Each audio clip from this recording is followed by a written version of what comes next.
dibatalkanlah oleh Mahkamah Agung. PK-nya ditolak oleh Mahkamah Agung, padahal perjalanan ini sudah lumayan panjang kita ikuti bersama. Apa yang terbenak dalam pikiran Anda ketika pertama kali mendengar bahwa PK yang Anda ajukan ditolak?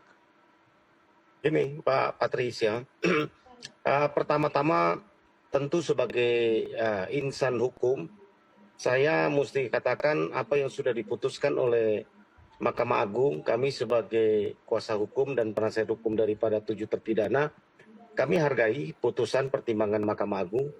Ya, suka tidak suka kami harus akui. Ya, langkah-langkah hukum tentu kami juga akan tempuh secara konstitusional yang dimungkinkan dalam sistem hukum negara Republik Indonesia. Itu yang pertama. Yang kedua, hati kami mungkin secara keadilan, kemanusiaan tersentuh, ya, dengan melukailah ya rasa keadilan masyarakat. Tentu kami juga selaku penasihat hukum daripada 7 terpidana, kami sudah berusaha untuk melakukan yang terbaik. Kalau Mahkamah Agung tetap itu mengatakan itu bukan novum, kami juga aneh ya. Bagi kita masyarakat umum ya, nggak usah terlalu sulit jelimet kita berpikir. Dengan ekstraksi handphone percakapan Widi dan Vina, itu 2 minggu selama persidangan itu berlangsung, kami tahan seorang ahli IT untuk mengekstraksinya, untuk menghadirkan, membuktikan bahwa ada pertimbangan yang tidak dipertimbangkan. Ya, ada bukti yang tidak dipertimbangkan, ada bukti baru yang kami temukan menguatkan, ya, bahwa itu dikatakan bukan fakta keadaan baru. Kami bingung ya di mana. Kemudian di dalam dakwaannya itu adalah adanya pembunuhan. Ya, mereka ini didakwa pembunuhan.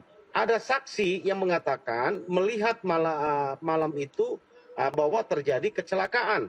Ya, saksi itu memberikan kesaksian di bawah sumpah.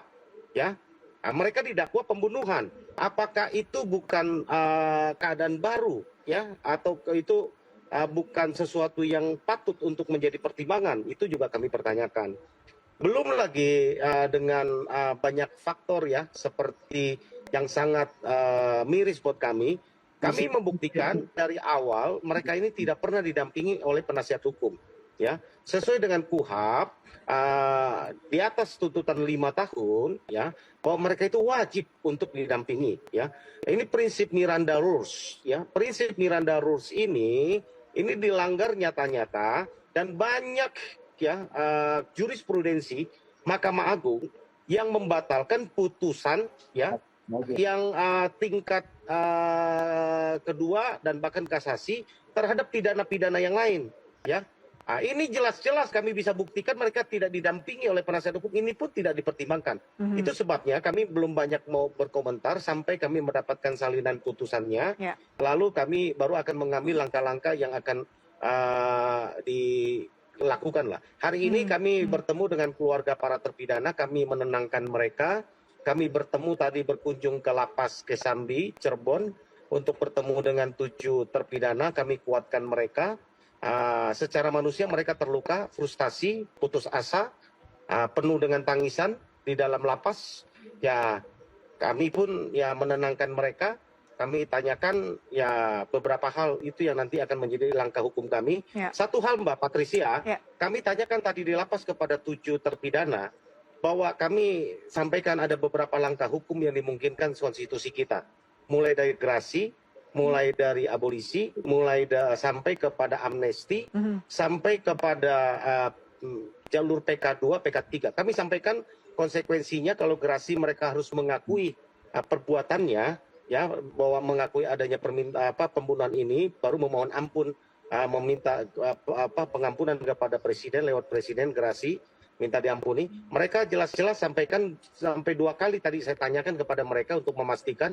Mereka jawab kalau itu yang harus dilakukan, bahwa mereka harus dulu mengakui bahwa mereka melakukan pembunuhan, mereka tidak bersedia. Mereka katakan lebih bagus kami mati dan menjalani pidana ini sampai mati, sampai busuk di dalam penjara. 2 kali kami tanyakan, jadi mereka tidak mau kalau langkah yang kami ambil itu nanti adalah mengharuskan mereka mengakui perbuatannya. Karena mereka sampai hari ini bersikuku dan tetap mengatakan mereka bukan pelakunya dan tidak melakukan pembunuhan. Bang Jutek, gitu, salinan MA infonya dapatnya kapan? Besok tim akan datang ke Mahkamah Agung. Kami akan secepat mungkin bekerja. Ya, kami akan rapat tim. Ya, akan rapat. Kami akan menentukan langkah-langkah hukum. Ya, kami akan memohon audiensi mungkin dengan DPR RI. Kami akan audiensi nanti dengan Kapolri. Kami akan audiensi nanti dengan beberapa Menko yang membidangi, Menko Hukum, HAM, dan Imigrasi. Kemudian kami akan audiensi mungkin dengan Menko Polhukam, ya. Nanti kami akan audiensi mungkin memohon waktu Bapak Presiden Republik Indonesia. Kami akan bercoba lah mengambil langkah-langkah jalur di luar hukum. Kami akan konsultasi, menyampaikan fakta yang ada. Mudah-mudahan ya ada jalan. Intinya kami yakinkan sama mereka, ini bukan kiamat ya, karena kami ini penegak keadilan, kami tidak pernah pantang mundur. Ya, kami akan menegakkan keadilan apapun yang terjadi. Ya, ada semboyan kami ya, Justisia Fiat Quod Corum itu ya. Baik, saya ingin ke tentunya ini yang dikecewakan kita ya, hasil dari PK kemarin itu ditolak teman-teman. Nah di sini tentunya kita akan mendukung Pak Jutekbonso ya untuk mengambil langkah keadilan lagi nih untuk 7 narapidana kasus Pina ini. Semoga aja ada jalan lagi teman-teman untuk menuju kebenaran keadilan ya. Kita akan lihat nih ya untuk video yang selanjutnya, dan apa tanggapan Anda silahkan cantumkan di dalam komentar. Hari ini kita mendengar berita yang sangat duka bagi keluarga 7 terpidana karena PK yang diajukan ditolak oleh Mahkamah Agung. Tentunya rasa sedih dan putus asa bisa jadi menderat semuanya, termasuk saya yang sejak awal terus mendorong agar kasus ini bisa dibuka kepada publik dan mendapat putusan yang adil bagi 7 terpidana. Tetapi Hakim Mahkamah Agung memberikan putusan yang berbeda, yang tentunya bertolak belakang dengan harapan kami. Dari sisi aspek perjuangan, seluruh warga Indonesia, para lawyer yang mengajukan PK sudah berjuang dengan baik. Saksi-saksi sudah dihadirkan, tetapi sudut pandang hakim memang berbeda. Dan selanjutnya, tim kuasa hukum akan melihat apa isi atau dasar dari penolakan PK tersebut. Dari dasar penolakan PK tersebut nanti diharapkan dipelajari oleh para pengacara untuk mengajukan langkah-langkah hukum berikutnya. Masih terbuka langkah-langkah hukum yang bisa ditempuh. Kita tidak boleh putus asa dalam memperjuangkan kebenaran.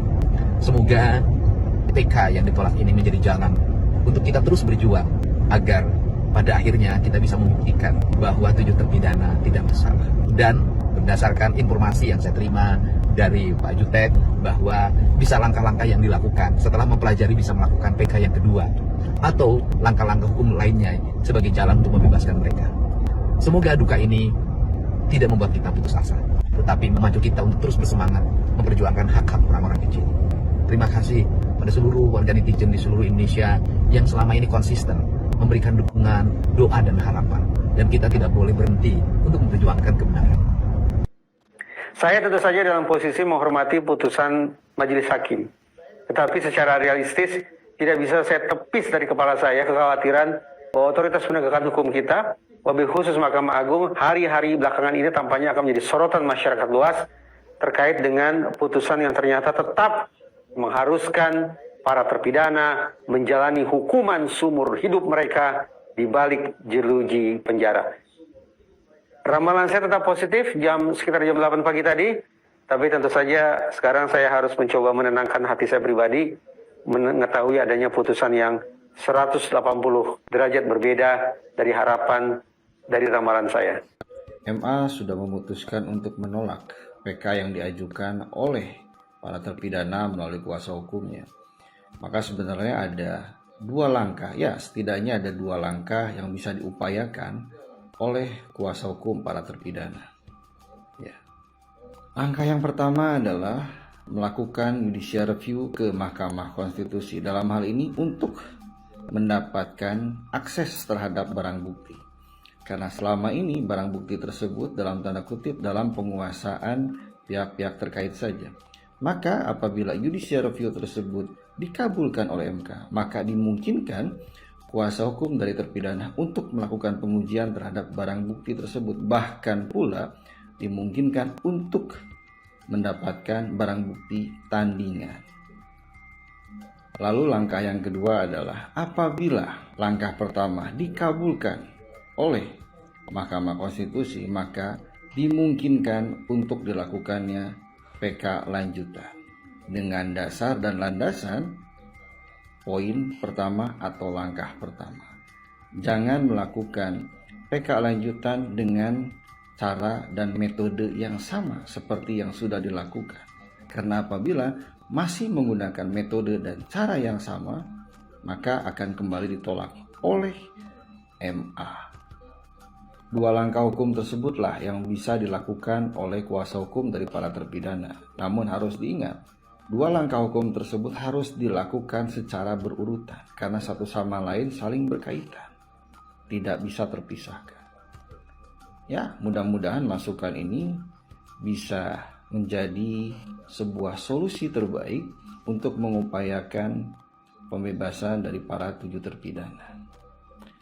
Alright. Ulala. Ya teman-teman, di sini tanggapan dari Dede Mulyadi dan juga pakar hukum ya. Kita tentunya sangat mengecewakan teman-teman. Saya juga tidak menyangka teman-teman akan hasilnya seperti ini.